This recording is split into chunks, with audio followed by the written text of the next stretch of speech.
All right, we got the Doomsday trailer, the teaser, special look. I don't even know what they're calling it. Yeah, they call it a special look. It's just a trailer. It's just a trailer. Yeah. So in this one, it's the same. I don't like this marketing, which is everybody looks sad all the time. Sure. Don't like it. And I think we can sell stakes and stuff like that without having a long series of montage of characters going. Like, I just don't like that. I think there's 3 separate shots of characters crying in this trailer. It's a little much. It's a little much. I'd also like to see something like Ben and another character goofing about a little bit, making a joke, slapping each other on the back. They're trying to sell the stakes of it is what they're trying to do, this is obviously a rehash of Infinity War in a lot of ways. It's the exact same thing. Like, there's a terrible threat. The Avengers try to stop it. They don't. Yeah. They lose. In this case, though, instead of half the universe dying, the entire multiverse is destroyed. Yes. Is how this movie's going to end. Spoilers, I guess, but it's just, this is the story, like from the comics, which is going to be that there is the multiverse ends, and it's just Doom and who has prepared himself for this exact moment to create a new universe that will be his. Now, early on, there were rumors that the X-Men were going to die in the opening. No, that's clearly not happening. I the current rumors are that it is Tobey Maguire who dies in the opening. Okay. I had a different theory. Yeah. That Loki would die in the opening. Because Loki holds the multiverse together, and Doom would kill him, and it'd be like, are we really just doing beat by beat the same story? Here's the bad news. That's also a rumor that Loki is in fact killed by Doom. And it kind of has to. Like, if you think about where they left Loki at the end of Loki season 2, he kind of does have to kill him. Yeah. But that does feel really fucking repetitive, right? That feels like extremely repetitive. But then again, this whole thing's repetitive. It's again the heroes being beat and then losing. Like, that's the exact same story. But I mean, that's every superhero event. I don't disagree. The difference here is that they're doing the same format, which is movie 1 they lose, movie 2 they come back, as opposed to doing Act 2 things have gone very bad for our characters, and then Act 3 they come back, which is like that's the structure, but it's the structure of breaking up the 2 movies with that ends up, I think, feeling a touch repetitive. Maybe a little more Lord of the Rings style. Yeah, they all are split into different places. Yeah, and have them fail at the end of 2. Like, make it a trilogy. Whatever, but that's obviously stupid. No, I know. I mean, I'm sure Marvel would have loved it if they felt that it would be profitable. But anyway, in this trailer, we get, it's a lot of the stuff that we saw from the Comic-Con trailer. Once again, I really am really impressed with Downey Jr.'s Doom. I think he sounds great. He sounds great. He sounds better in this than in the last one, I thought. Yeah, he sounds really, really good. There's not a hint of Tony Stark in that. No. I think he sounds really good. Yeah. And so I really appreciated that. I did not like Doom jumping out of the spaceship, doing 11 spins, and then a superhero landing. Did not like that. That is not a Doom thing. That's not Doom. Doom comes down slow and steady. Yeah, he comes down. He might break through the window, but then he comes down like with his arms folded. And he like floats down like regally. Yes, he's got to have his arms folded. 100%. Yeah, 100%. right? Like, that's the thing. I did not like that at all. I was very deeply unhappy with that bit. Yeah, I would agree. I'm also just unhappy with the general, hey, here we are on the Brown. Welcome back to the Brown. Nobody likes this in these superhero movies, and they keep doing it.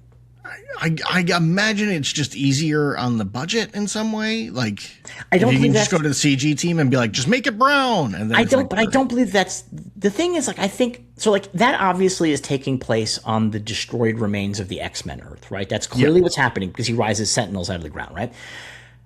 But you can have a destroyed city that doesn't just have to be poop.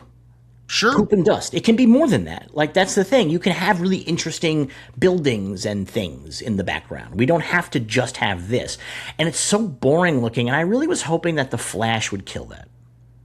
Yeah. That would have been nice. Because there's 2 different kinds of the brown. There's the brown that's the destroyed city. And then there's the brown that's the desert. And both of which are boring places to do superhero battles because they're just nothing, right? They're just on empty space, and they're not visually distinctive or interesting.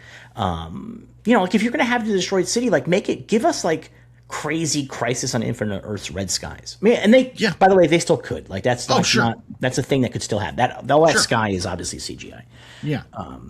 But you know, I don't like the marketing angle, and I don't like the brown, but I do find that I'm more interested in Doomsday the more I see of it, and it's because of Doom. It's because Doom does 100%. seem pretty good.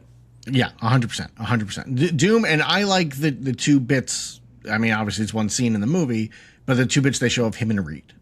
Yeah. I was like, oh, that's exciting. That's fun. Yeah. And I like that Doom is like a foot taller than Reed, because then Robert Downey Jr.'s got his platforms on. Yes, he does. Yeah. But it's good that he's tall, because I think that he should be. He should be towering over Reed, I think. And like visually, for the storytelling purposes, I think that makes a lot of sense. You think there's going to be Doombots in this? No, he's got those, what's his name? Boris? Is that what everybody says? But those are like his magic assistants. Yeah, but I haven't seen anything to suggest Doombots. Would we be annoyed if he had Doombots, because it's such a Marvel superhero movie thing where he has just an army of henchmen who can all be taken out by destroying one central item? Yeah, I would be annoyed by that. Here's what I want. I want a Doombot scene, though, where the heroes find Doom, and then, like, Thor is like, I've learned my lesson about going for the head, and he knocks off the head, and it's a fucking Doombot. That's a classic Doctor Doom bit, where you spend like a 6-issue storyline fighting Doctor Doom, and at the end of it, it's just a robot the whole time. It turns out he was in Florida, just like on the beach. Yeah, exactly. That's a very classic Doctor Doom storyline. So I would kind of like to have a sequence with that. The Doombots would make sense in Secret Wars.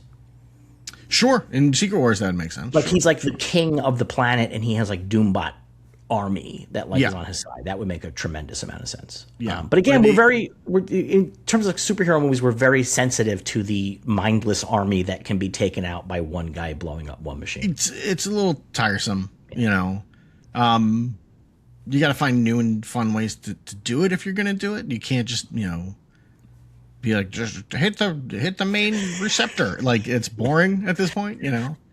I think Superman did a good job with it by having it not be robots. It's guys in suits that he's fighting, so that he's got to like take them all out. Like, that was more fun. Right.